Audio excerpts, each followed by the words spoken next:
we're live. Okay. All right. So this is being recorded, right? Yes, it's being recorded. Yes. Okay. Very good.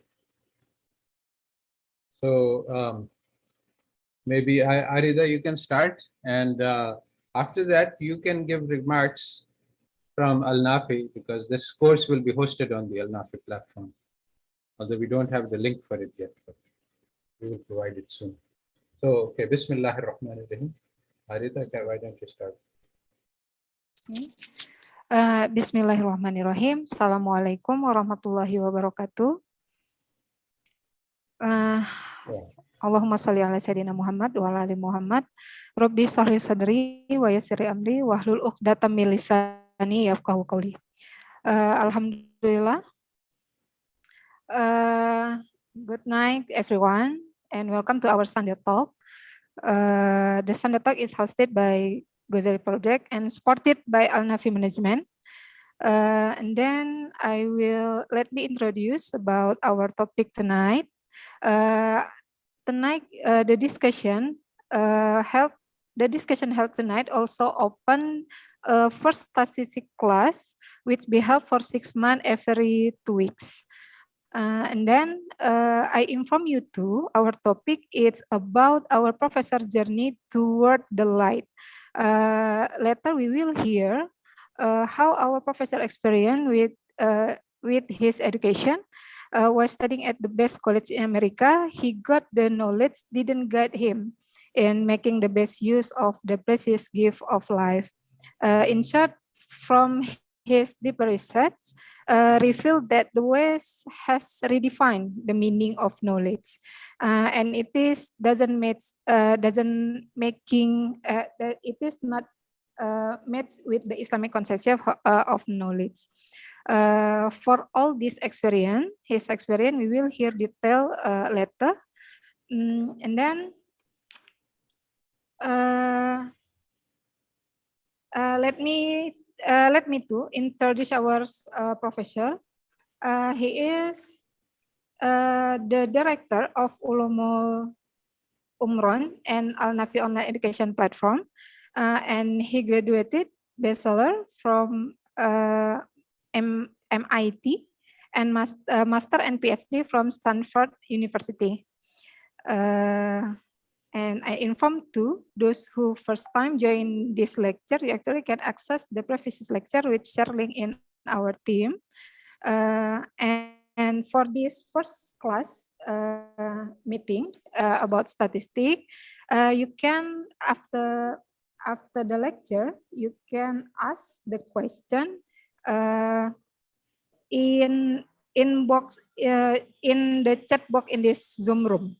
Or also can raise hand to give a question to our professor tonight. Now I'm going to hand over the time to our professor. All right. This time is yours, Prof. All right. Bismillahir Rahmanir Rahim. So this is our first lecture on statistics, but it has been at least 10 years, maybe closer to 20, that I have been working on this course, slowly, piece by piece, as I was taught statistics at Stanford by the best statisticians in the world, and we had followed the latest curriculum. But after a while, I became very dissatisfied, because some of the central questions that we have in statistics, like what is probability, what are the parameters, what do they mean, how do we learn about the parameters from the data, all of these questions, which are very basic, there was no agreement on the answers. I started to think why this is. First, I started to find the right answer, but then I started to think about why there is disagreement. And so basically, slowly I got very discontented with the standard answers to this question and had to probe deeper. I'm now going to go through the slides, which will explain my personal experiences. So I hope that my slide share is now working. Yes, everybody can see the slides now? Yes, bro. Okay. So I'm going to start the slideshow.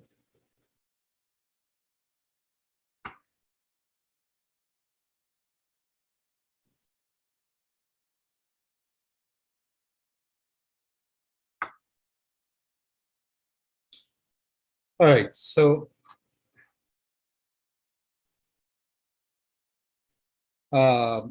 just to start at the beginning, from childhood, I was given very specialized training by my father, who was very much into education. And basically, one of the key things was that he loved me very much, and he had faith in me that I could do whatever I wanted. And this was very important. This is something very important for us teachers to know, that we have to have faith in our students. We have to believe that they can do anything. And if we believe in them, they will perform wonderfully. Another thing that he taught me, my father, is that don't go with the group. If everybody believes something, it is not binding on you. And you should follow your own ideas and search for the truth. And he also thought that this formal education, the degrees that we go, this is just chasing after paper. It is not meaningful. And so we should just get, because real education is from life experience. All of these things turned out to be true, that the things that I learned in college and those courses, they were not very useful in life. What was really important was the life experience in terms of educating me.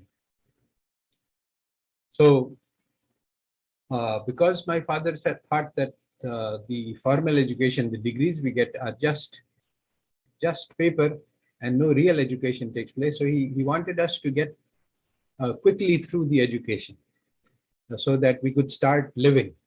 And so that's why he prepared us to get through the education quickly. And so I got my admission to MIT when I was only 16. I finished the MIT bachelor's in 3 years when I was 19. And then I finished the PhD program in another 3 years. So I was 22 when I left Stanford with a PhD in economics and statistics. Much later, I realized that the education I had received was meaningless. At that time, I did not think so. But much later, I realized the wisdom of my father, that all this education that I received was really meaningless. And why? Because real education is about how I should live. This is the key question. I have this brief life. How should I spend it? So this question does not have any answer. You can study as much physics and chemistry and biology, but it will not teach you how to become a good person, how to do tazkiyah of your soul, how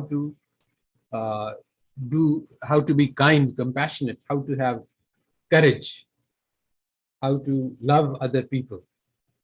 So these questions are not part of science, not part of education, and these are the most important questions. So because my education did not train me about the meaning of life, and also in my youth, our father was also a very modern person in his when I was young. Later on, he became much more religious, but that was much later, and I didn't receive the training at that time. So I was searching for meaning, and ultimately my father joined Tabligh, and he invited me to join that. And so this movement of Tabligh and Dawah was very important in shaping my ideas. And I learned that the learning of the head is very different from the learning of the heart, and that real important education is takes place in the heart. So once I went through this program of the Tabliğ, I spent 4 months. Then it led me to some very great confusion, because from history we studied that Islamic teachings took mankind from Bedouin, from Jahiliyyah to the most advanced civilization on this planet, and the Quran says that it provides complete and perfect guidance, and that this gift that we have received, the knowledge from Allah, is better than anything that anybody else can gather. So this is what the Quran teaches, but I had also been trained at MIT and Stanford, and what they taught me at MIT and Stanford is that the only valuable knowledge today is that has been created by the West. Every course that I took, mathematics, chemistry, physics, biology, history, all the books were written by Western authors, and there was no mention of the Quran.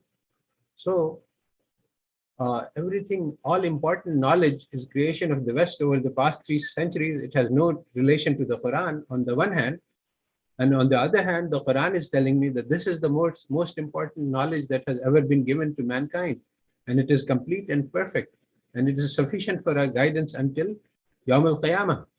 So these two are messages which are in direct conflict with each other. I could not understand how to make sense of this. So the basic thing which I understood after a long time, after prayers to Allah to guide me from this difficulty, I realized that there are 2 types of knowledge. One is the knowledge of the head, and the other is the knowledge of the heart. And the Western methodology teaches us that don't pay any attention to the heart, only pay attention to the head. You see, for example, this is the Descartes, who's called the father of Western philosophy. He says, I think, therefore I am. So when you're thinking about your existence, then you focus on your thoughts, not on your heart. You could also say, I feel, therefore I am. And in fact, that is the more natural thing. If somebody thinks about his own existence, then the first thing he will become aware of is his feelings. His heart is beating, my skin is feeling sensation. So my experience is the most direct and immediate proof of my existence, not that I'm thinking thoughts. So when I search for guidance from Allah, that how can this be that the Western knowledge is the most important kind of knowledge, and also the Quran is the most important type of knowledge. This cannot be, both cannot be true. Then I read this book called Orientalism, which came out in the 70s. And this is very important book in shaping my thoughts, because it said that a whole field of knowledge, European description of the East, is Eurocentric. It is actually not true. It is just an expression of the superiority of the West. And basically what he says, the main argument is very simple, that by the early 20th century, Europe controlled 90% of the globe.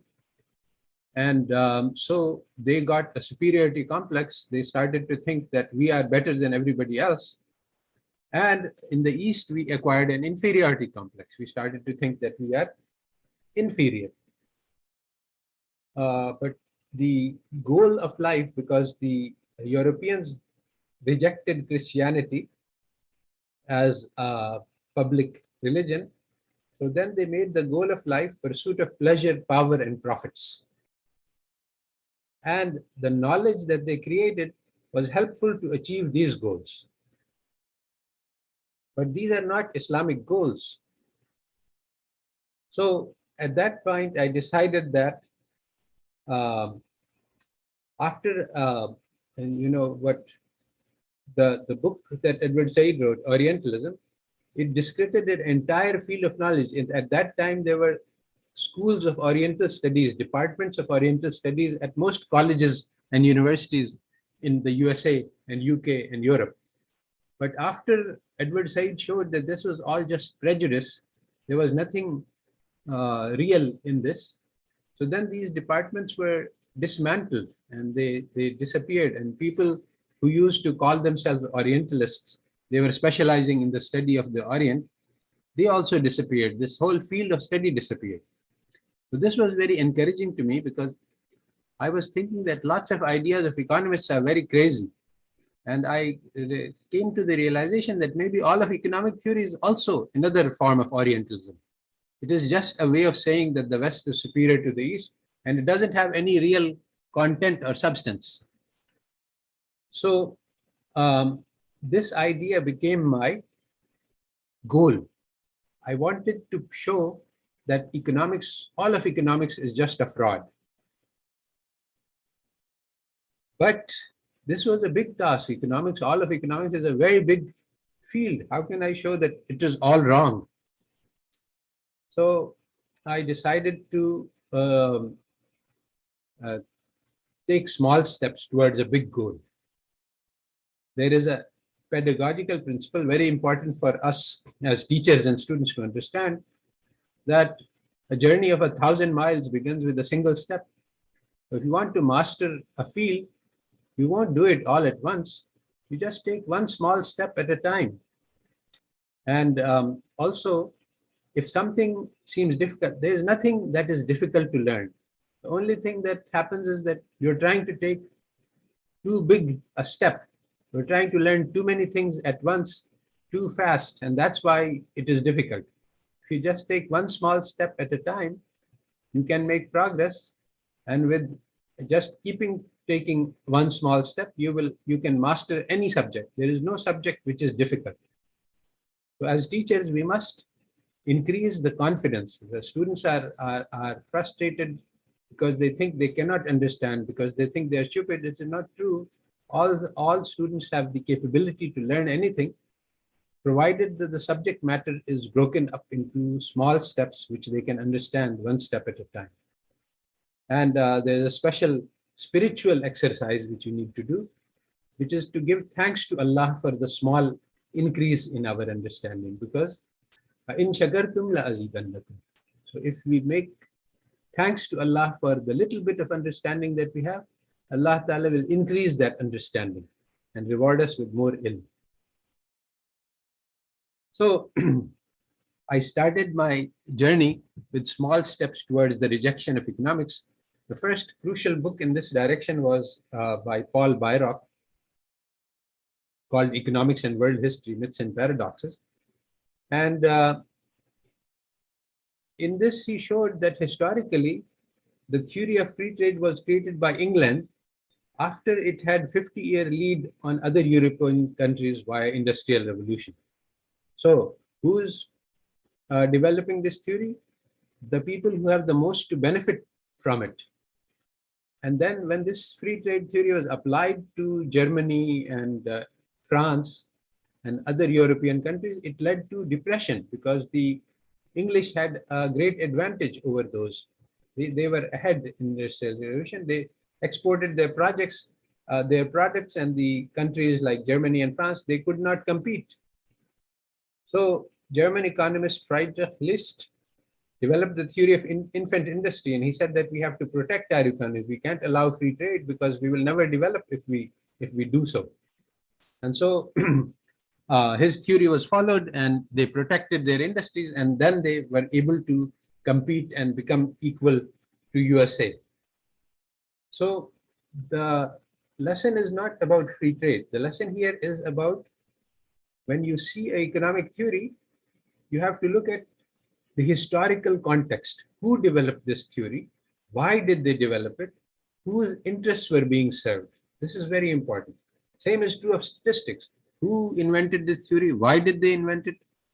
And what was the advantage?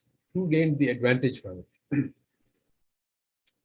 So coming to economic theory, if you look at the history of it, you find that in the late 19th century, there was something called Battle of Methodologies. And the original approach to economics, which is historical and qualitative, was replaced by the quantitative and scientific approach. This was a big mistake because the idea that you can apply science to economics means that there are some universal laws of economics which apply to all societies across time and place. And this is just absurd. It is a foolish idea. The laws of economics for Pakistan are not the same as laws of economics for Turkey. And they're not the same as laws of economics for England, and not the same as the laws of economics for Nigeria. Each country has its own history and its own circumstance, but economic theory pretends falsely that there are some mathematical laws which you can apply to study Nigeria and Pakistan and France and England. And these laws are the same in the 19th century and in the 20th century and in the 21st century. This is just a wrong idea, but this is the basis of modern economics. So actually this idea is so crazy that I was led to think about how can intelligent people believe such crazy ideas which are completely in conflict with what we see in the world around us. So for example, at Stanford University, we studied models of economics which were completely crazy, which made no sense at all. For example, the trade theory model we studied assumes that both countries have exactly the same technology. This is not true. The finance theory models assume that the stock markets behave rationally, even though the global financial crisis proves otherwise. So the question is, how can intelligent people believe such crazy theories? So to study this, we have to go into the history of how the Western people, how European people started thinking these thoughts. And this history I have described in other articles, but basically the enlightenment of Europe, the Renaissance or the rebirth, took place after the European barbarians conquered Islamic advanced civilization, which was degenerate. And then they translated millions of books. So it was basically the light of Islam which spread through Europe and ended their dark ages. But this new knowledge was in conflict with what they knew before, the Catholic Church. And this created a battle between science and religion, led to the breakup of the church, and more than a century of bloody warfare between Christian factions, which led the Europeans to reject religion.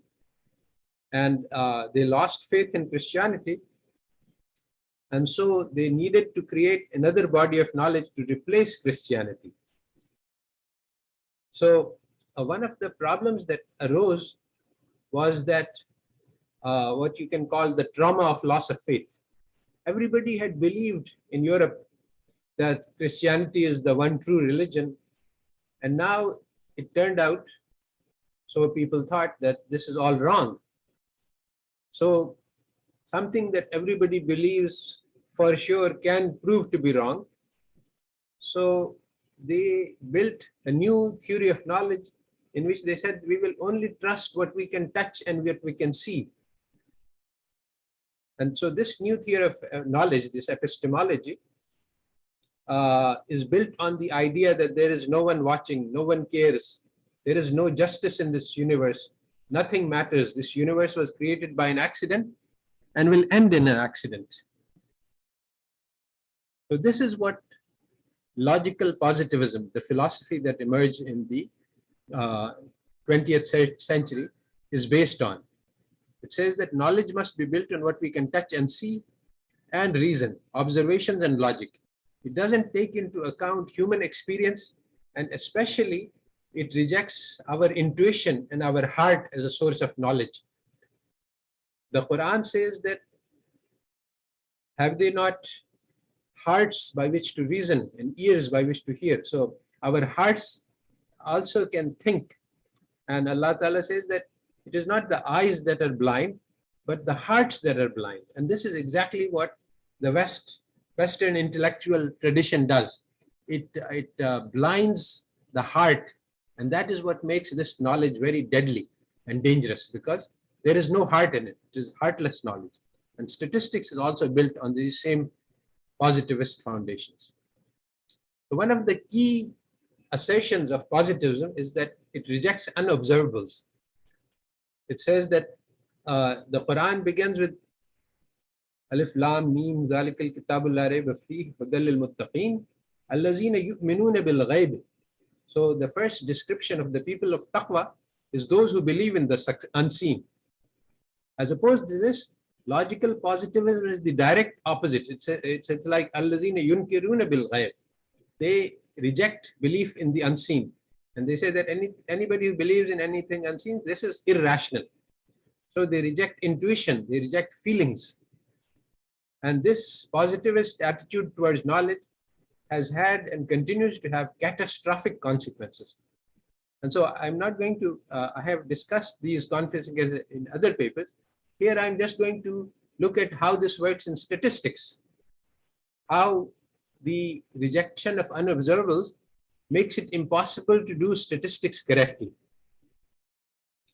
So first, a more general problem is that the Western philosophers have been arguing about what is this thing called science for centuries without coming to an answer. There's this famous textbook by Chalmers called What is this thing called science?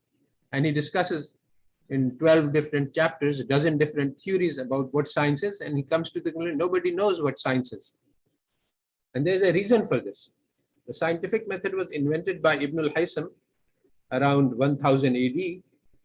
And basically, science is about using the observations, the ayatullah, to discover the hidden reality.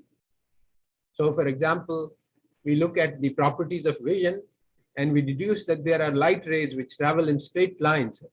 These are not visible. So we see through the appearances to the hidden reality. So for example, you see the falling apple and you deduce the existence of gravity, and you see this beautiful universe and you discover, you deduce the existence of creator. Now, this type of logic is not accepted by Western intellectuals because it is not certain. You make a guess about what the reality is, but because it's hidden, you can never be sure. So because the European intellectuals had the trauma of loss of faith, they were burnt by their false belief in Christianity. So they decided not to trust intuition, not to trust the heart. And they said, we will only believe something if it is certain, if it is sure. And so basically the philosophy of science was developed to prove that science is certain. But this led to a contradiction because actually nothing is certain in this life. All inference that we do is uncertain. The future is radically uncertain. Nobody can tell what will happen. So we can only do guesswork. But the philosopher said that we must use knowledge which is sure, which is certain. And this dramatically wrong picture of science led to a dramatically wrong epistemology, ontology, and methodology in all of the areas of knowledge that have been developed by European intellectuals over the past few centuries. So what are the consequences of rejecting unobservables? Inkar bil ghaib or yunkiruna bil ghaib. Well, Skinner, basically, who invented behavioral psychology, he wrote this book called Beyond Freedom and Dignity. And basically the book says that humans are robots and we can be programmed by stimulus and response conditioning. This is a dramatically wrong theory of human behavior. And basically, because of its failures, it was rejected and replaced, but only small improvements have been made. In economic theory, we have a dramatically wrong theory of human welfare. What makes human beings happy? Well, it is loving and being loved. It is kindness and compassion. But economists think that human happiness lies in consumption, eating more and more. And that's just ridiculous nonsense, but this is the basis, the foundation of economic theory, that the goal of life for human beings is to eat more. This is such a ridiculous and absurd theory that it can only be proposed by someone whose hearts have become blind. So the fundamental problem facing the European intellectuals, and this is actually something explicitly has been said by Max Weber, that they took a stance of epistemic arrogance. They said that we can start with zero knowledge and we can build up to all knowledge that is necessary on the basis of observations and logic. This is in contradiction with the Quran, which says that we have only been given a little bit of knowledge. Imam al-Ghazali set out to do this method, that start from zero and try to build to certain knowledge. And he came to the conclusion that you cannot do this. If you doubt everything, you can never arrive at certainty. So the only way out of this difficulty is if Allah Ta'ala puts the nur of His guidance in your heart. So there are three types of logic. There is deductive reasoning, which is the central type used in the West. And it says that if you have A, then you can argue, you can arrive at deduction B. But from deductive reasoning, you can never produce new knowledge, because when A implies B, then the information in B is already contained in A. Now, there are two types of reasoning which can produce new knowledge: inductive reasoning, abductive reasoning. But in such cases, it is always a guess. Induction is a guess, and abduction leads to a guess, and this is not certain. And from induction and from abduction, you can arrive at the idea that there is a God who created the universe. And the Europeans were very strongly interested in preventing this conclusion. They did not want to be able to deduce the existence of God, because they had seen that Christianity caused so much damage. So they did not accept these types of reasoning in building up their epistemology. And so this idea that only science leads to valid knowledge led to the attempt to apply science to all domains of human knowledge. But this is also another absurd idea, because human beings don't obey mathematical laws, and we are not like particles that you can predict our behavior. And this attempt to apply positivist philosophy to constructions of theories about human beings and societies has been a disastrous failure. This social science that the West has created has been a tremendous failure. Instead of arguing about specific theories, you can just look at the Western society and how it is suffering from the breakdown of the family. More than 50% of the children being born in Europe and USA are born to single mothers. They never see the safety and security and the love and comfort of a stable family life. They never see it. So this is a complete failure, a disaster. So there are two questions here. The social science is deeply flawed. It is so easy to see the problems in social science that any child can see it. Once you explain that social science is really study of human society and there cannot be universal laws about it, it is different societies are different and they follow different laws. This is obvious and it can be easily proven. So then a second question arises.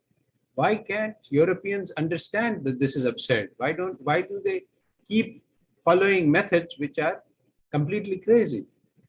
There are some basically it has to do with the Orientalism, which led to a European attitude of superiority. They said that yes, our lessons, our social science applies only to Europe, but the Europe is the most advanced society and all societies will become like Europe. So we can apply it to all societies. So this is very stupid, but this is the theory which is currently being followed. So one of the key understandings that we have to realize is that the social science is the deen of the West. It is what the West uses to organize lives. And this deen is very different from the deen of Islam, the way of life of Islam. and they are in dramatic contradiction. And so basically all of modern social science is built on the framework of scientific theory, which is evolution.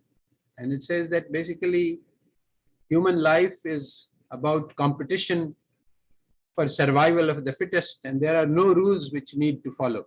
Anybody can do anything as long as it helps his survival. So this is the damaging and toxic and poisonous foundation upon which all of Western social science is built. But one very important thing to understand is that criticism does not lead to change. We need to develop an alternative to social science, and this is currently in process. And Recep Şenturk has provided a lot of lectures on how to decolonize social science. Today we are following the social science, which is the product of our colonization of minds. And we have to get rid of this and build a new way of life for ourselves. And this can only be done step by step in small steps. So one small step in this process is to show that the entire discipline of statistics built over the past 100 years is completely defective and faulty, and we need to just throw this out and rebuild the entire discipline on Islamic epistemological foundations. That is based on a new theory of knowledge. And when we do this, we come up with an entirely new way of thinking about statistics and doing statistics. So before we start on statistics, all serious Muslim thinkers are agreed that today the Muslim Ummah is in difficulty. We are falling behind in many fronts, on not just on the wealth front, but also on the conduct, the morality, everything. So why are we behind? For this, there are many people have many ideas and they are working on solutions. But my diagnosis is that the central problem is the shock and awe of Western knowledge. Because the Western knowledge is in conflict with our deen, and it is being taught all over the Islamic world in Western universities. So we are all conflicted. On the other hand, our Western education teaches us that West is superior and Western knowledge is the most important kind. And the Quran teaches us that the Quran is the most important. And these two messages are in conflict. And we cannot understand the Quran using Western theories and Western knowledge. So that's why we need to counter Western knowledge by showing that it is wrong.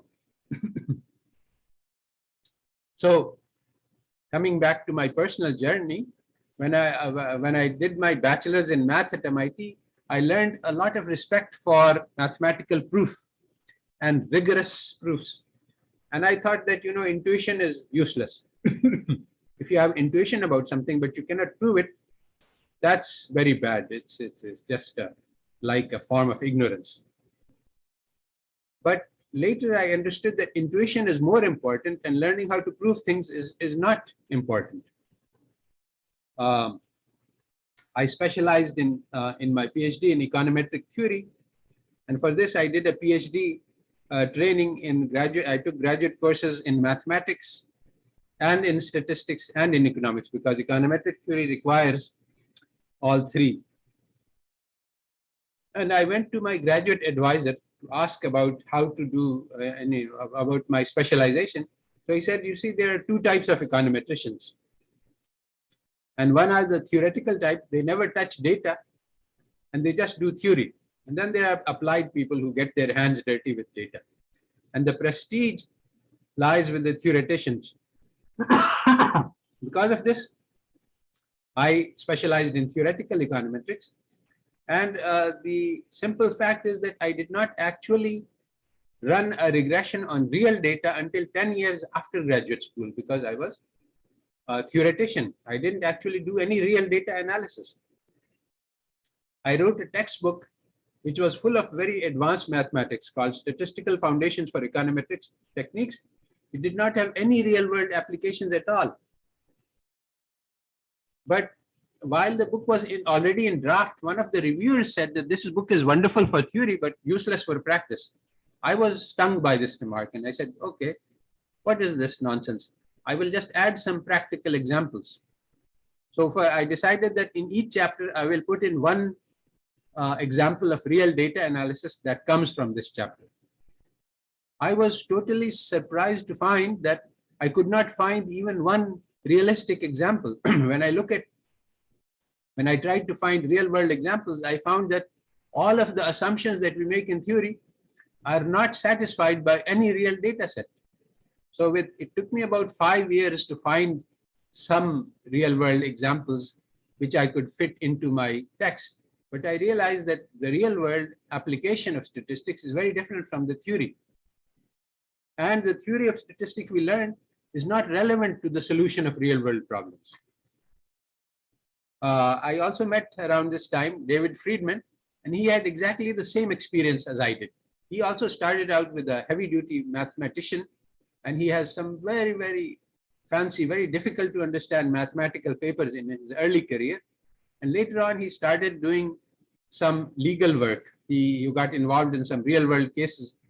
One was about the census undercount, that the way that the population census is conducted, it undercounts minorities, which reduces their vote. And some other cases about discrimination against women and how much less money they make. Then he told me that when he started doing this, he said that, oh, so we are making these assumptions to do these calculations, but these assumptions are not valid.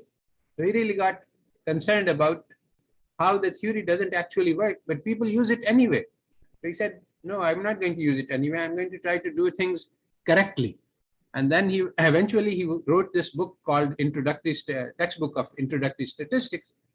And in this, there is not a single mathematical formula, because he said mathematics is a distraction. It prevents people from thinking. So I went to after a long period of time in the USA, I went to Pakistan. First, I went to Turkey to teach at Bilkent University for 6 years. And then I went to Pakistan, taught at LUMS. And then I ended up at International Islamic University. And Higher Education Commission created a program to support PhD students. So I created a PhD program in econometrics. I wanted to teach econometrics, but because that was a specialized skill that I had, which nobody else had at that time. And so in Pakistan. So I thought about how I could do this, because it would be impossible for me to teach all the mathematics and the statistics and the probability and the economics that was required for that the training I had, I could not give. But after thinking about the utility aspect, how to make this useful, instead of doing theory, if I wanted to focus on practice, then I realized I could do it. It's a very important metaphor that I understood. See, you have a car. Suppose I say, how do you manufacture a car? Now, this is very, very difficult. There is, you have to do metallurgy, you have to do engines, you have to do pistons and cylinders and radiators, and huge amount of learning required to manufacture a car. But how about how to drive a car? But that's very easy. Everybody can do it. And people all over the world with very little knowledge, not even having high school diploma, not even knowing how to read and write, they can learn how to drive. So I said, I'm going to teach econometrics not from the theory point of view, but from the point of view of learning how to drive. And so basically that is what led me to rethink about econometrics. Instead of thinking about statistics as, normal distribution and Poisson distribution, I say, how is statistics used in this world? Let me teach students how to use statistics to solve real world problems. Now, that's about how to drive the car. Now, don't worry about what goes into the engine of the car. So most drivers, when they open up the hood of the car, they don't understand what's in there. They can't recognize the radiator and the spark plugs, and they don't need to. They can be excellent drivers without that. So there was no such textbook at that time. There's no such textbook even now. which can teach students how to drive, how to use statistics without teaching them the theory.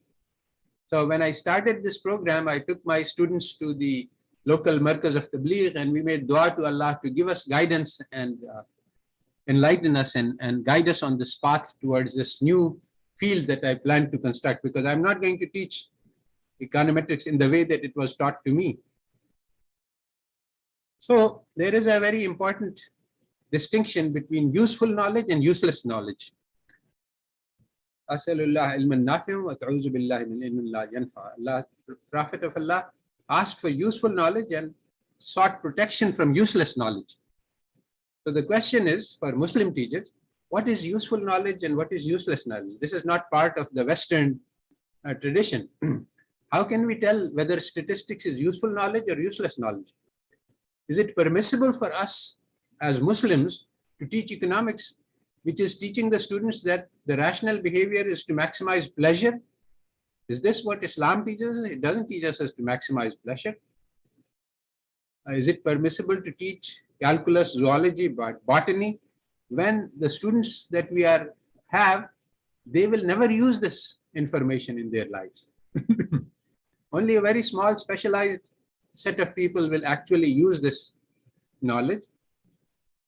Much more important is learning how to live, learning how to become a better person, learning how to tell the truth, learning how to have courage, learning how to love others, learning how to have compassion.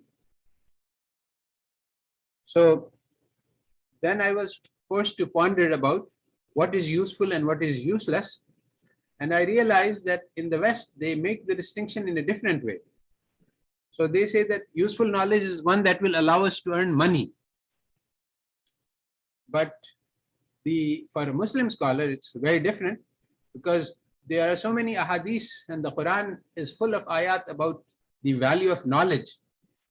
Learning is from cradle to grave, and two seekers are never satisfied, seeker of knowledge and seeker of money.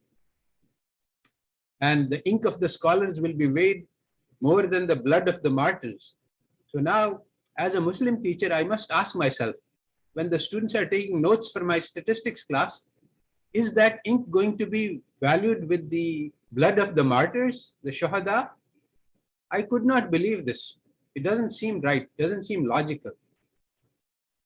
That's because this is not knowledge in Islamic sense, because it is being pursued for wealth and fame, for superiority over others, for arguments.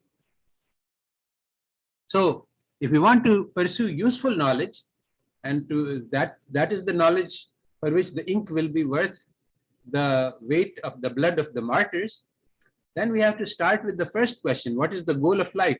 This is the question they never ask in Western universities. And you cannot study chemistry or physics to find out what is the goal of life. So Islam teaches us the goal is success on the day of judgment. And useful knowledge is that which will help us to achieve success on the day of judgment. And it is this kind of knowledge that will help us achieve its success on the day of judgment, that is valuable, that's worth pursuing. So the question is, can statistics help us to achieve success on the day of judgment? So the first thing to do is to look at my intention. Why are we studying statistics? And so if we make the change in niyyah, that the creation of God is like the family of God, and Allah loves those who serve his family. So if we make the niyyah that I will use my learning of statistics to serve mankind, to serve humanity, to serve creation, then at least the niyyah will be correct. And with this niyyah, we can pursue this knowledge and plan to use it for, and then this will be an act of worship, ibadah. So then we have to see how we can translate these words into practice. How can we use statistics to serve humanity?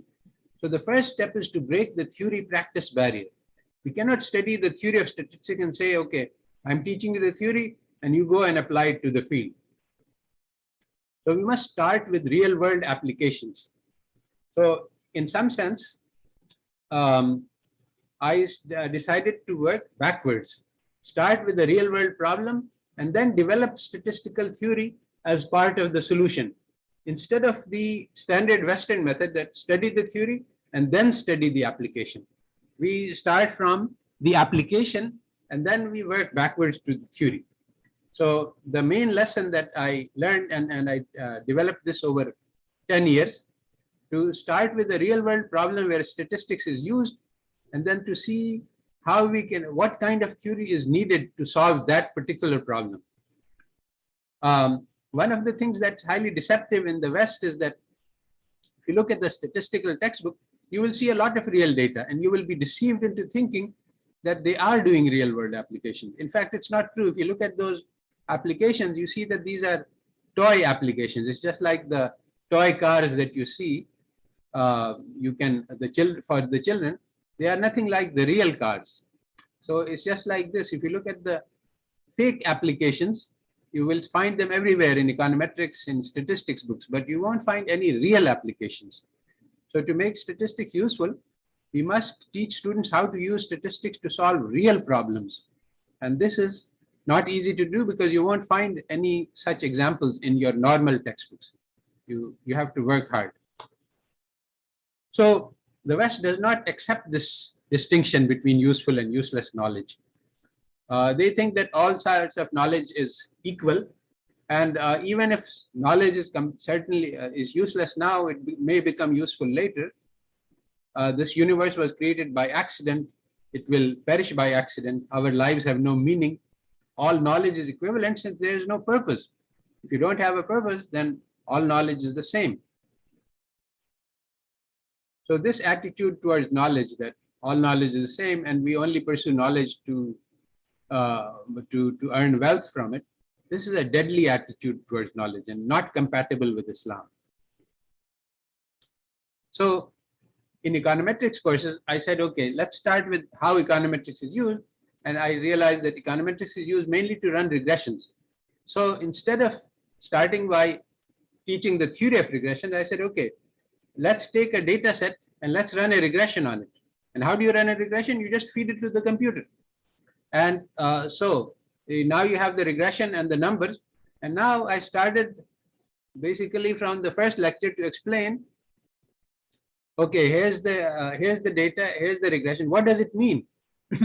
When we have this printout, how do we understand it? So this is like driving the car. You don't know what the computer did, but you can learn how to interpret a regression result. And at some point, you will need to study some statistical theory to understand what a t-statistic is. So you introduce it in that context. This is the t-statistic for this coefficient, and this is what it means. This is how we understand it.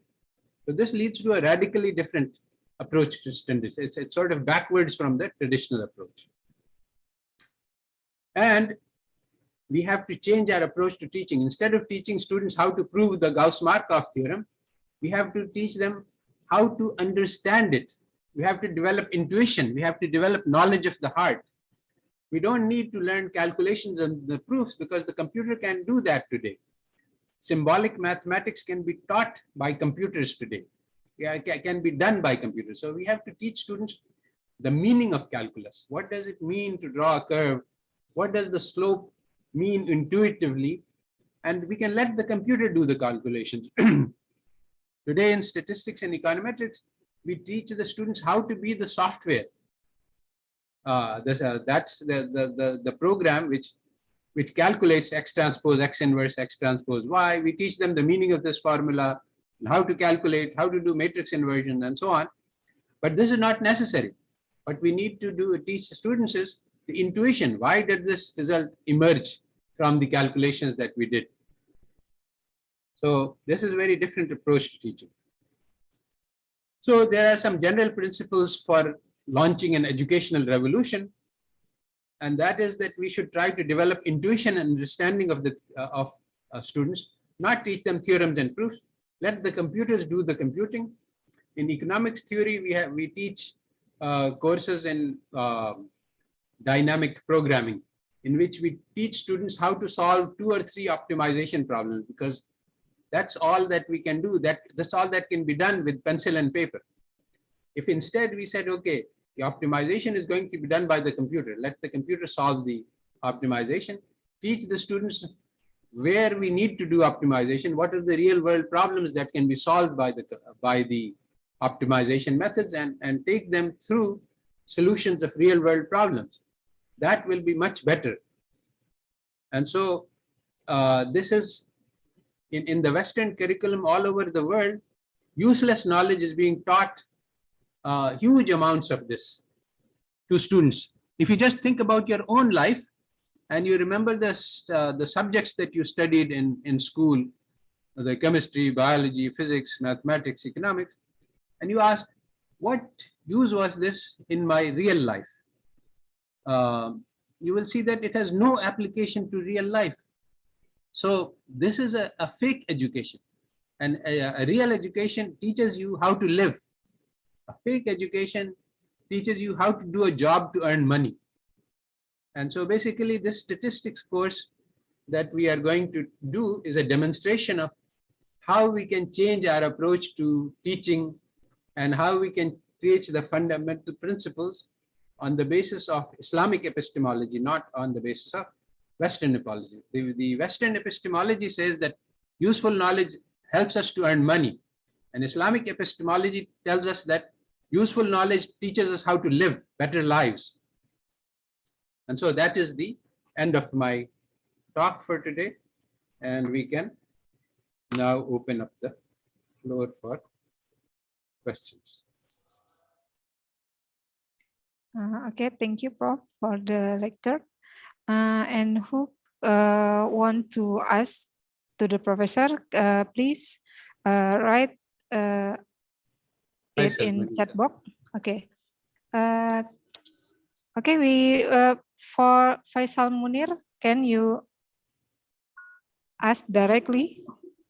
Assalamu alaikum, sir. I am really grateful for such a talk. And actually, today I was passing by a road in Karachi, and Dawat is Dul Quran. They were holding a banner that Sood ka nizam khatam kare, and so that. But I asked from that person that, do you have any alternative? Like how we are going to, abolish the banks and all the system if you are saying that Sood ka nizam khatam kare, because everything is dependent on this. So, sir, you have really spoken my heart. And actually, I just felt from few years that it should be like this. But how we are going to do this and how we are going to break the inertia of whatever is happening around the world, because they are 98 or 99% of the economic system, which you are saying that this is useless. Yes, you are absolutely right. It is not an easy matter to end the Sudi Nizam, the system of interest which is covering the globe. I have a number of articles on that. I have an article called Islamic Monetary System, which explains how we can build an alternative, but it is not easy because it's penetrating everywhere. So you have to take small steps, one step at a time is the motto. And you have to understand that the steps have to be sequenced. Some people want to do the advanced steps first and not the preparation. If you try to take a big step without having prepared the ground, you will fall down.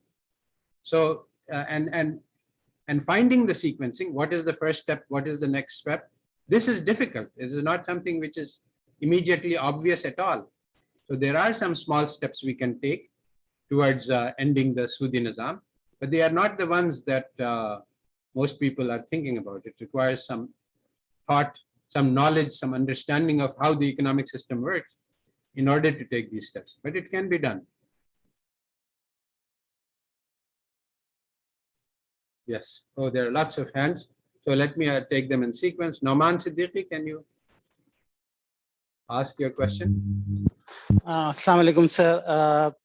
My question is about, as you mentioned, that the background of statistics is all towards positivist approach to data, you can say. But then, of course, we had seen there are certain other competing theories and philosophies like interpretivist approach, and then there this constructivism actually is all what maybe to certain extent what you are proposing is to, instead of having the data taught through the formulas and the numbers, why not to focus more on interpretivism? So can you shed some light about this interpretivist approach and how the statistics can be seen from the lens of interpretivist? Yeah. Yes, you are right that there is a lot of ferment in the West and the positivist approach is being attacked. But none of these people, the interpretists and the other critical realism and many others, they have not looked at the field of statistics. So how this works in statistics, they have not seen. And besides, I think that if you want to, basically, if you want to know the answer to this question, you should look at Recep Şenturk's lectures, in which he has examined all of these approaches which are coming from the West. And he has said that these are all uniplex approaches. These are all one method is right. And he says that Islam offers us a multiplex approach, which says, okay, we can do interpretivist understanding and we can even do positivist understanding and we can do critical realist. And we have to take all of them. We have to have multiple perspectives to achieve understanding. And so if you follow the, if you just search for decolonizing the social sciences and Recep Şenturk, then you will find he has a sequence of 5 lectures on this topic and he will be able to. But he provides out the theoretical framework. I am doing a much more practical, hands-on applied job. So I'm not looking at the philosophical background. But if you want to look at the philosophical background, it is there. And Recep Şenturk has done a very good job of explaining the philosophical background. All right, so Muhammad Yasir, I think. Yeah, Muhammad. Assalamualaikum. Yeah. Assalamualaikum. Firstly, Jazakallah khair for the lecture. It was very, very good. Just a question. First question, more administrative, maybe someone can help. Are the slides going to be uploaded or emailed to us? It'd be good if they could be.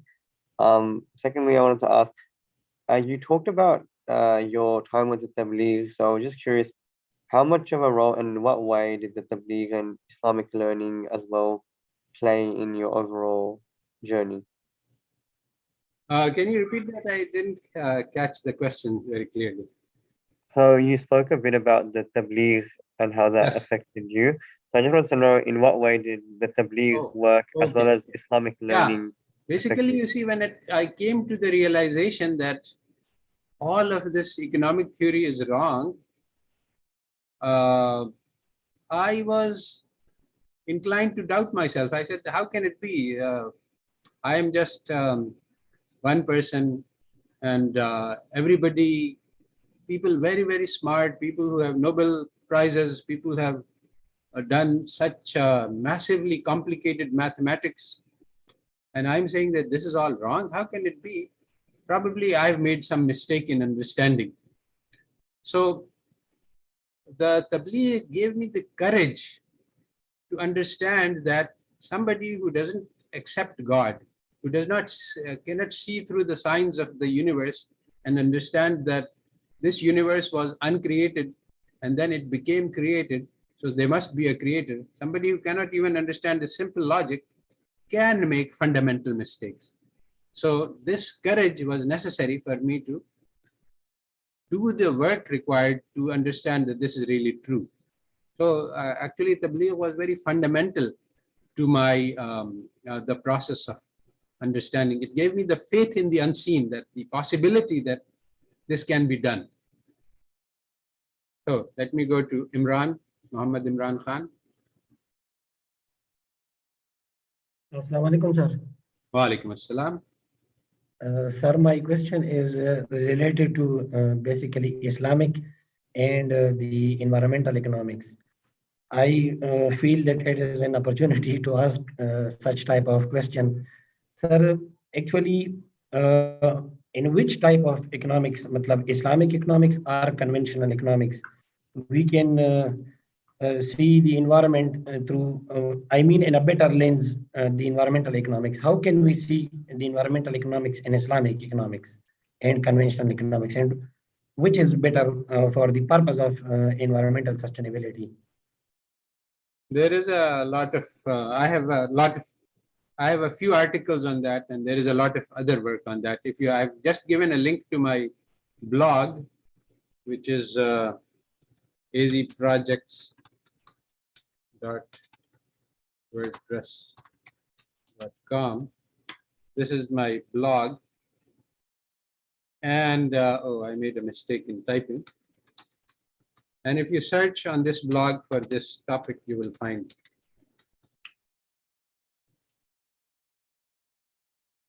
Inshallah. Okay. So let me go to the next question. Adil. Assalamu alaikum warahmatullah. Wa alaikum assalam. Sir, in your lecture, you said that we will apply directly different methods to the real world data. But Yes. if methods are already developed on wrong philosophy and having a wrong philosophical foundation, how the results will be right, and how can we then interpret those results? Well, that is what we are going to teach in this course. There are 12 chapters, and we will discuss this issue in detail. In this lecture, I didn't talk about statistics at all.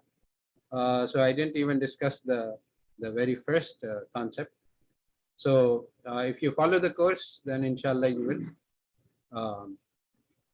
and learn the answer to your question. Saf. Saif. Welcome, Brad. Next question Yes. Saf. from Saif. Yeah. Yes. Unmute yourself and ask the question. Saf. Assalamu alaikum, Ustad. Salam. Jazakallah khair for this lecture, because it's a privilege to listen to you and be part of this course that you are offering.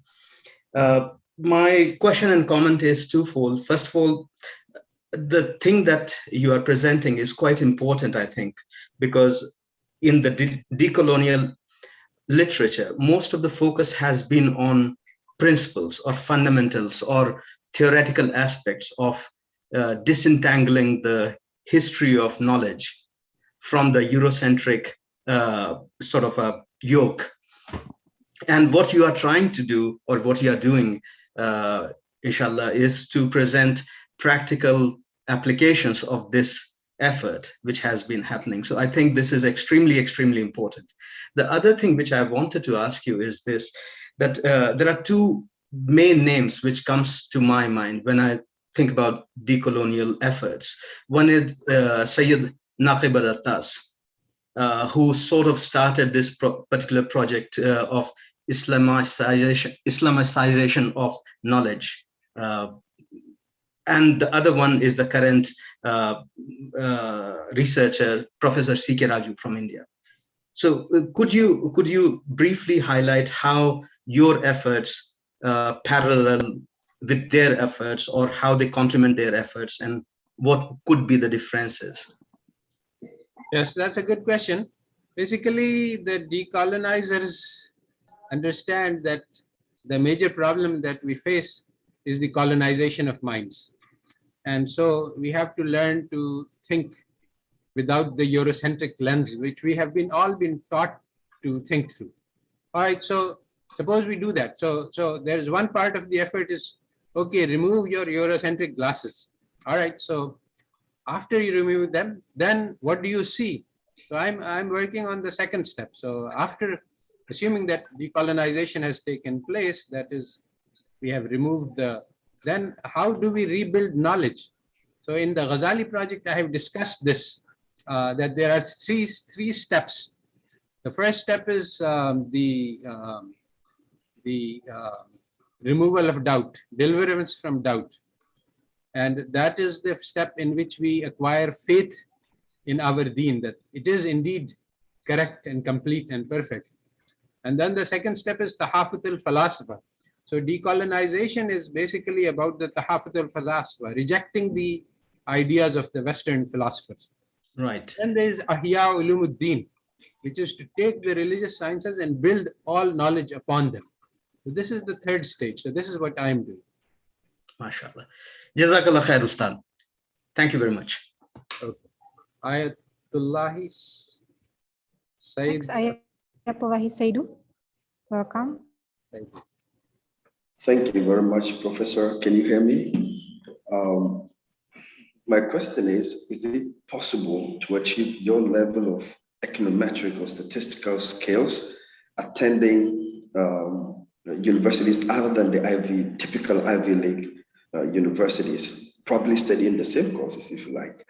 Is it possible, and how does one do that in the unconventional sense? Thank you very much. Yeah, this is a very good question. The thing is that the skills that are being taught at Harvard are actually a form of ignorance.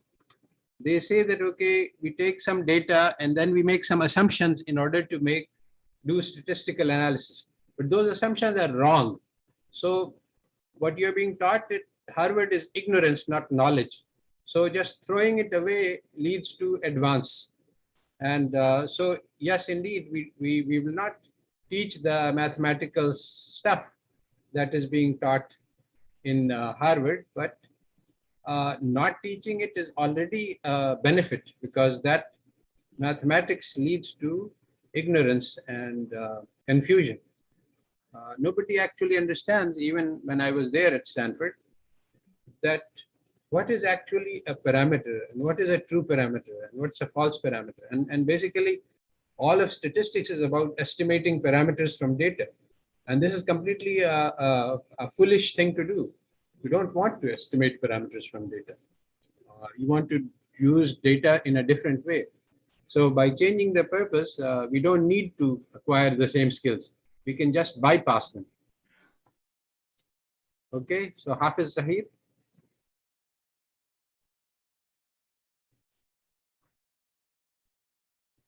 Yes, welcome Hafiz Zahir Ahmad. Assalamu alaikum, Ustad. You are doing a great work, sir. Nowadays, against conventional economics, it is like you are working like a Musa in the era of Firaun, because conventional economics is dominant on the world. I have a fear, I am scattered that like Ibn al-Hasham, Ibn al-Khwarizmi, after their work, they had not any student who continued their work. And I have same fear for you, sir. You have a lot of students. I am the student of international Islamic economics. I have a question that do you have some close students who are working on your ideas, on your thinking, like a Tabligh after Haji Abdul Wahab, there will be other Amir who will continue the same practice. This is more fearing for me, because I am your student and I like your work a lot of time, but I have this fear. Sir, I ask you this question. Do you have some students, loving students, who will continue your work? Currently, there are 675 students who have registered for this course. So, inshallah, they will continue this work.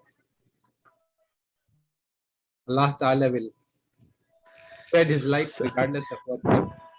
So it is for us to be part of the process. Sure, sir. Inshallah, sir. Dr. Sayyid Ahmad Ali. Okay, next question from Syed Ahmad Ali, Doctor. Assalamu alaikum, sir. Jazakallah khaira for this session. It's really interesting for me. Well, my comment is that, as you mentioned in your lecture, that you recommended your student that to focus on the application and the interpretation of the result and the use of the statistics, not toward the theory. So, does it mean that we want to produce our Muslim student as our user of the statistic, like a driver of the car, not the engineer?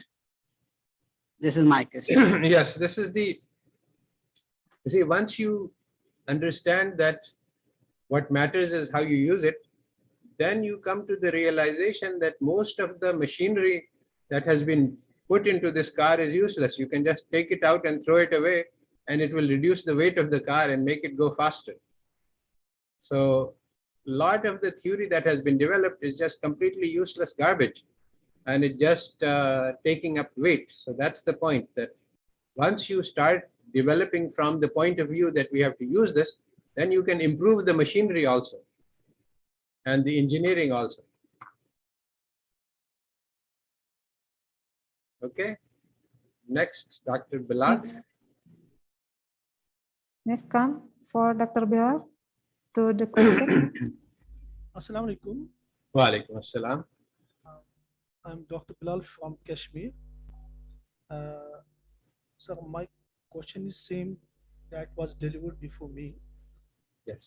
Sir मैं ये कहना चाहता हूँ कि जो आप अभी approach बता रहे हो, कहीं ये ऐसा तो नहीं है कि एक बच्चा जो है उसको हम हाथ में कैलकुलेटर देते हैं और बिना समझे सोचे वो ऑपरेशंस ऑफ मैथमेटिक्स को अंजाम देता है। तो दूसरी बात सर मेरी ये है कि जब हम रियल लाइफ प्रॉब्लम्स की बात करते हैं, क्या rate of interest, money supply, investment, consumption, इनमें जो रिलेशंस हैं, क्या ये रियल लाइफ प्रॉब्लम्स नहीं हैं? क्या हमारे पास जो क्राइम मॉडल हैं, जस्ट लाइक जो क्राइम रेट हैं, it has a relation with the poverty, unemployment, location factor, gender factor. Sir अगर इस पे थोड़ी बहुत आप रोशनी डाल सकते हो कि ये रियल लाइफ प्रॉब्लम्स जो हैं, आप किन चीज़ों को रियल लाइफ प्रॉब्लम्स कहते हो? क्योंकि मैं इतना बता सकता हूँ कि मैं आपके लिटरेचर को पिछले 3 साल से पढ़ रहा हूँ, and I am very thankful to you कि I got a sort of, I can say, a line where I should use myself, and I am using for that. Thank you for that. Assalamu alaikum. Walaikum assalam. असल में what we are trying to do is exactly the opposite के उसको calculator बतलाएं। हम तो कहते हैं कि calculations तो कंप्यूटर्स पे छोड़ दो, तुम सोचना सीखो। That is, we are trying to teach the students how to think about problems, not how to do the calculations needed to solve them. So he is asking that we are teaching students we are trying to teach students how to intuitively solve problems, not and to understand problems, not the techniques required. The techniques are left to the computer. So he also asked about, if we want to study the crime rate, we can regress it on poverty, on other variables.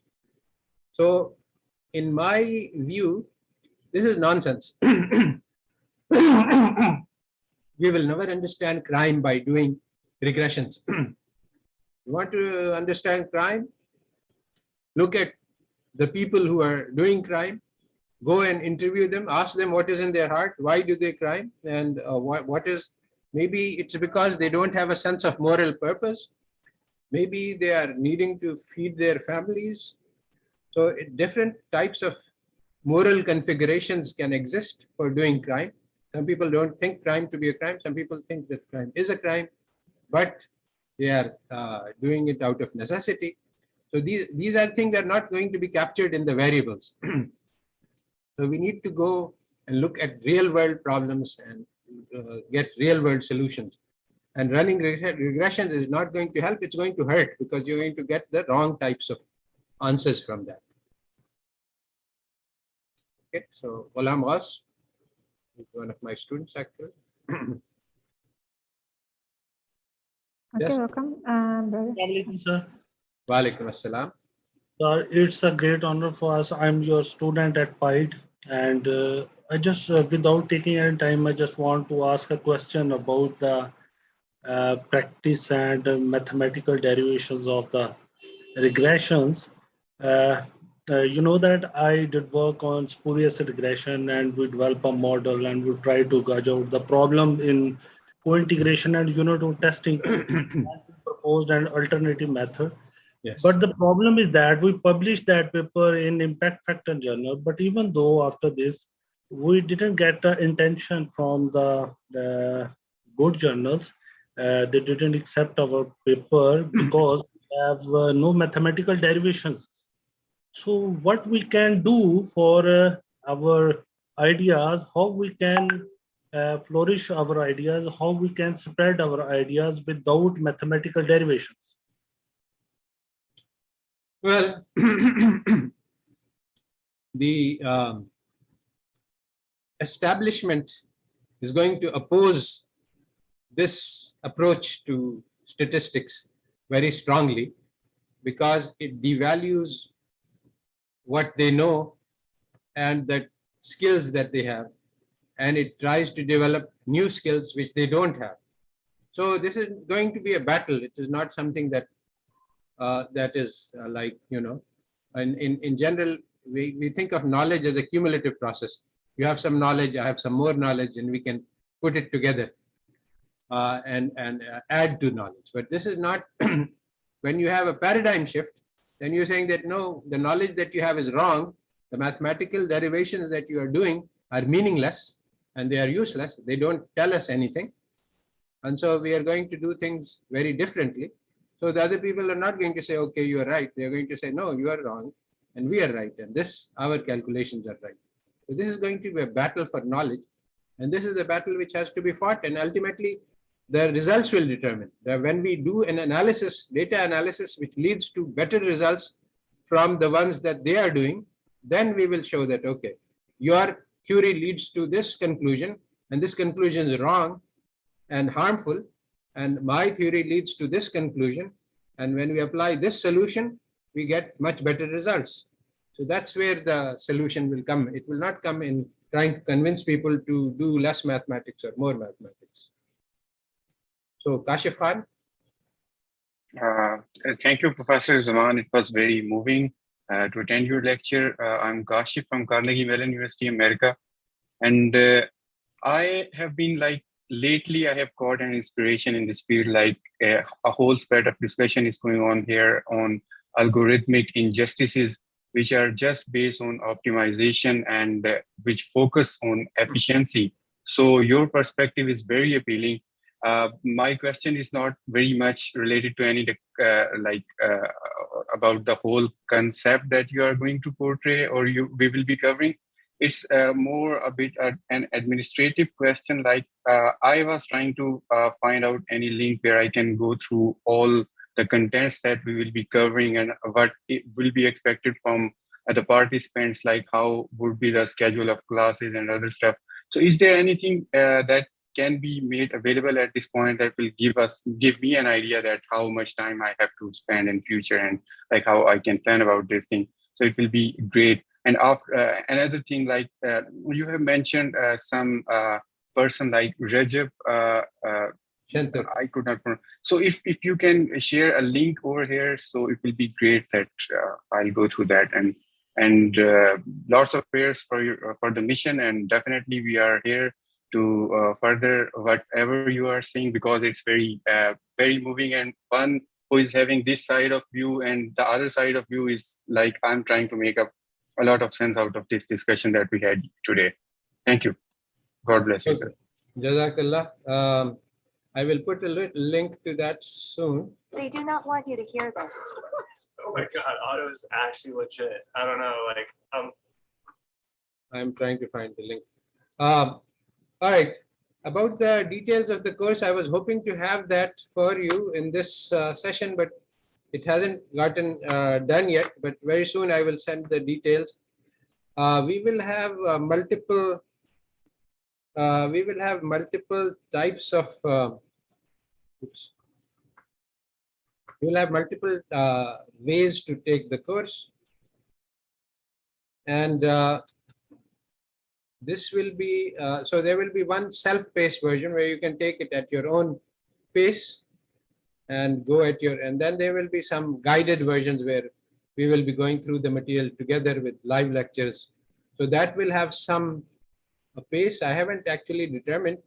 There are 12 chapters in the book, and a slow pace would mean that we do one chapter every 2 weeks and we have lecture every 2 weeks. That would take 6 months, and that would be very easy for everyone to do, because one chapter in 2 weeks would be easy. Or we could go slightly faster and do one chapter every week. That would involve weekly lectures, and that would finish in 3 months. So we are actually in process of trying to come up with 3 different alternatives for 3 different types of audiences, and this will be put up soon. I have put a link to the Recep Şenturk lecture 1, and once you watch this, then you can go to the subsequent lectures in sequence. All right, so next is Raditya. Next question. Prof. Radit, welcome, Prof. Yes.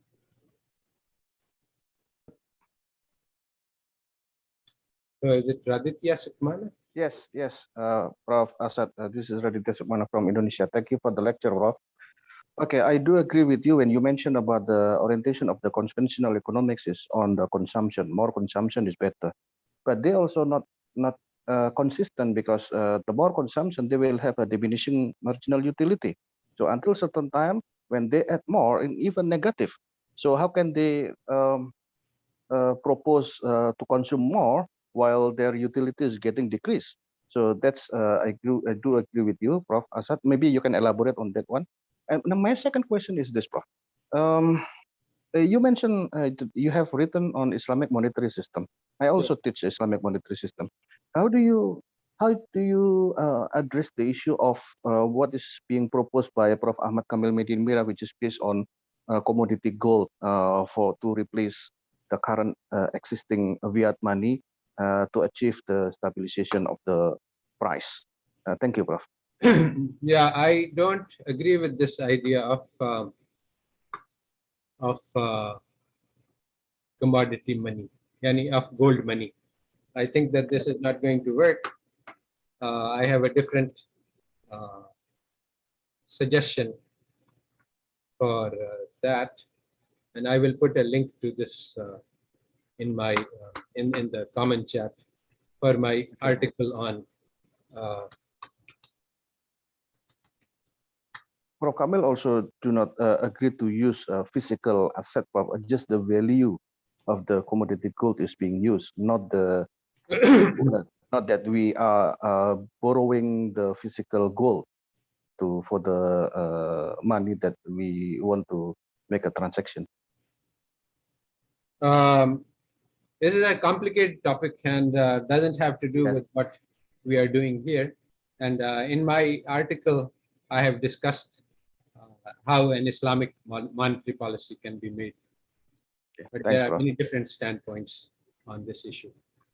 All right. Okay, thank you. Next is Irwan Harun. Okay, next question. Welcome, Brother Irwan. Okay, Assalamualaikum, Prof. Waalaikumsalam. I have 2 questions, Prof. The first, we really know West is more rational in understanding life, while Muslims are very concerned about adab, hurt, intuition. Even Muslims really believe in unseen, according to what Al-Quran said, beginning of verse of Al-Baqarah. And I think maybe because of that, Muslims face a lot of opposition from various countries, especially developed countries in the West and in Asia, who have rational thinking pattern. So my question is, if this is continues like this, how we created future generation of Muslim with strong fight to be able to defend Islam, defend Quran, and face the war of talk in the future? Could you give us the step forward to preparing it? This is the first second. And the second is, what is the real knowledge that we should learn in life so that we don't waste time for studying garbage science, maybe, sir? Thank you. Well, for the first question, Hasbunallahu la ilaha illahu alayhi tawakkaltu wa huwa rabbul arshil azim. So Allah Ta'ala is sufficient for us. So the only thing we need to worry about is how to improve our connection with Allah. We don't need to worry about what the فَمَكَرُوا فَمَكَرَ اللَّهُ وَاللَّهُ خَيْرُ الْمَاكِرِينَ. We don't need to worry about how the enemies are responding to what we do.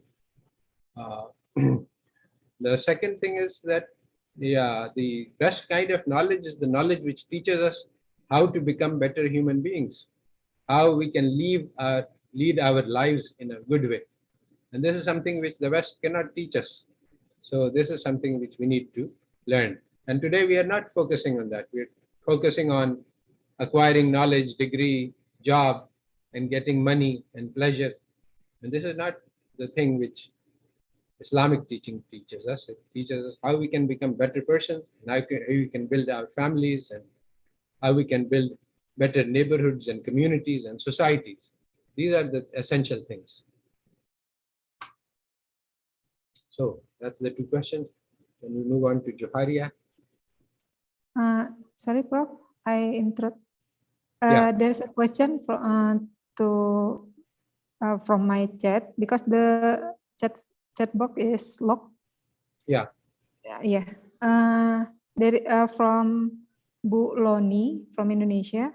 Yeah. She asked about, in this new approach of statistic or Islamic epistemology, do we have to absolutely leave Western theory, or we just need to change how we use it, renew the order of the use of statistic? This question rises in my mind after you said about how we use statistics after finding a real life problem. Does not it mean that we actually have to master Western statistics that use in Islamic way approach?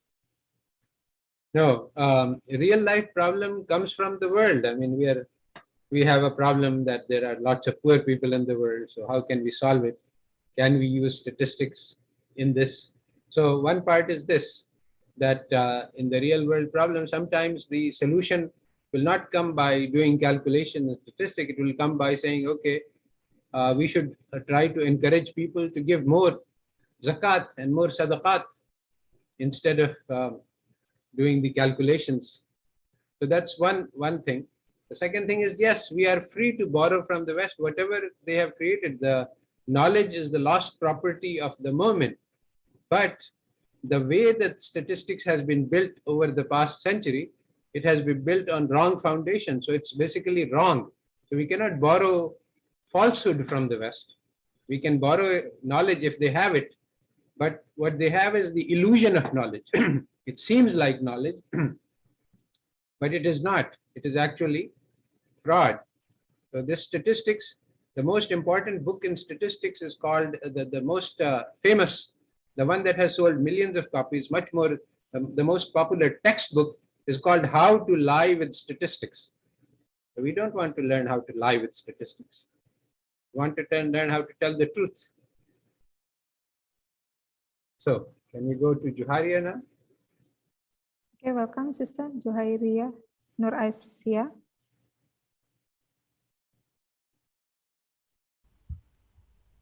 Okay, Assalamualaikum warahmatullahi wabarakatuh. Thank you for the opportunity. I'm new here, and I'm not a lecturer or someone who knows statistics, but I am interested to get to know more about this course. And I noticed that Miss Arida and Miss Lisa are from Indonesia, if I'm not mistaken. Yes. So I just want to know how can I get in touch with you all, and is there any learning community that I can join? I'm currently in Tangerang, so it's not so far from Jakarta. Thank you. These people are Sister Lisa and Arida are coordinating the Ghazali project in Indonesia, and I think you should give her your contact information for the Ghazali project. Okay, thank you, Sister Joharia. Later we give you in the chat box from Instagram and YouTube how you can communicate with us. Okay, thank you. And Farhan, welcome.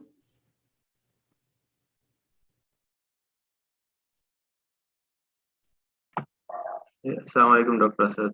This is Farhan. I've been following you for about 3 years. I was a graduate from London in 2004. If you remember me, I did some work for your blog also earlier. Oh, I see. Yes. Yeah, Dr. Asad, there was just, I was just thinking, you mentioned that prior to this mathematification, if that's the correct term of statistics or economics, most of economics was qualitative and historical. Yes. So if we are to, and I also agree with that paradigm, that most of the real world problems involve a qualitative aspect to it. So are we indirectly alluding that statistics has a very narrow application, or it's supposed to be used in conjunction with a lot of qualitative aspects? For example, one colleague here mentioned about running regressions for crime and poverty rates. So, but that involves a very large qualitative aspect in able to analyze the problem. So am I correct in saying that the field of statistics or the numbers game is a very small area in terms of application in the real world? Yes, absolutely. In fact, it's worse than that. Basically, the positivist philosophy says that appearances are all that matter. So you can just analyze the numbers and get the answer in numbers. But basically, the word real in real statistics says that you can never get the answer from the numbers directly, because the answer, the questions lie in the real world and the solutions also lie in the real world. So whatever you do with the numbers, first you have to look at the link between how the numbers came from the real world. Then whatever solution you gave, you have to take it and put it back into the real world context. So there are no solutions to be found within the numbers alone. So it is definitely true that our approach is very different from Western approach. Yes, Fatima. Sorry, Prof. Our time is over Okay. around 10 minutes. Maybe we continue the question or Yeah, we can continue. Assalamualaikum, sir. I'm Fatma Sumro. Yes, Fatma. Hello. Hello, Assalamualaikum. Assalamualaikum, sir. Fatma Sumro. Sir, you pointed out and you talk in your lecture useful and useless knowledge. In my opinion, the knowledge that serves humanity is useful. So how can we differentiate useful and useless knowledge by statistics or by economics formulas? All right, I have a whole lecture on that in my course, and if you go to my blog and search for useful knowledge and useless knowledge, you will find the answer. It's a long discussion. Thank you, sir. You're welcome. Thank you, sir. You're welcome. There are two Yeah, we can questions go left. 2 more questions and then we can stop. Furqan al-Haq. Okay. Welcome, brother Furqan al-Haq. Assalamualaikum, Ustad. Walaikum assalam. Jazakallah khair before. Ustad, would you mind to answer my question if I send you some question in your email? Not at all. Go ahead and send me questions in email. Yes. Okay. Thank you, Ustad. You're welcome. Sadia Bibi, that may be the last question, hopefully.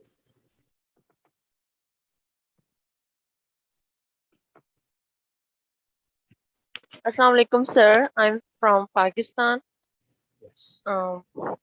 I have recently completed my master MSc in statistics from International Islamic University. Yes. And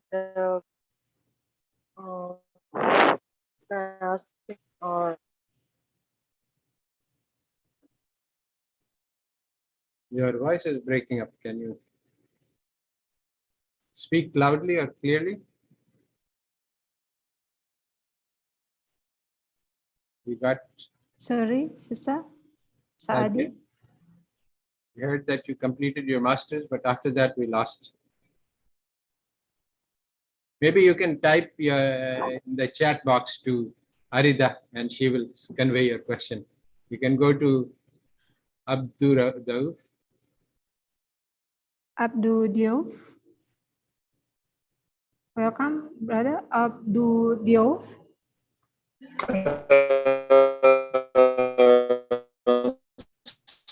Voice is very bad. Again, you can maybe put your question in the chat box because your voice is not coming through at all.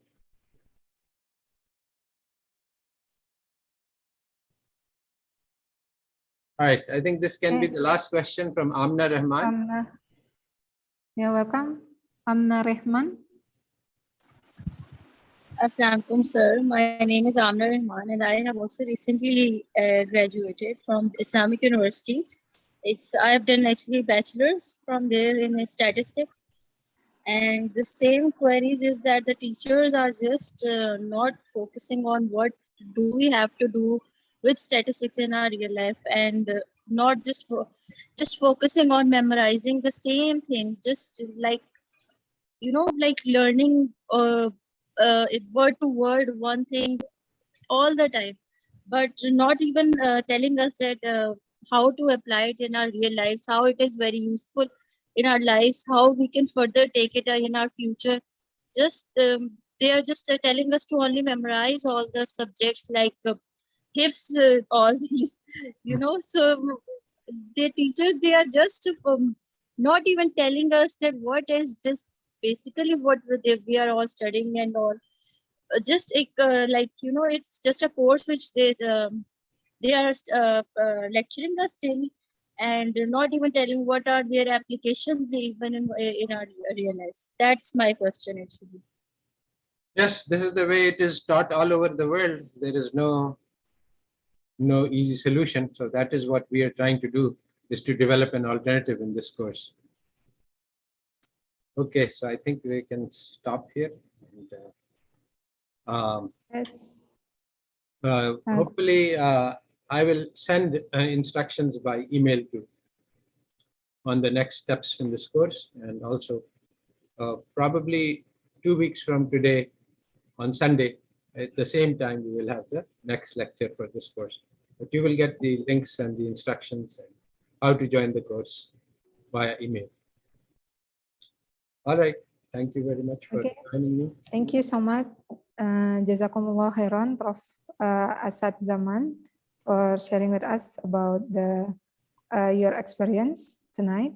Hopefully, we can continue this class to the next class after 2 weeks later from this day in the same time.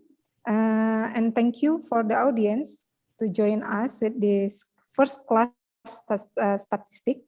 And thank you also for alnafi management have to support the live streaming and Zoom in this first class statistic. We can say Alhamdulillah for the end the class.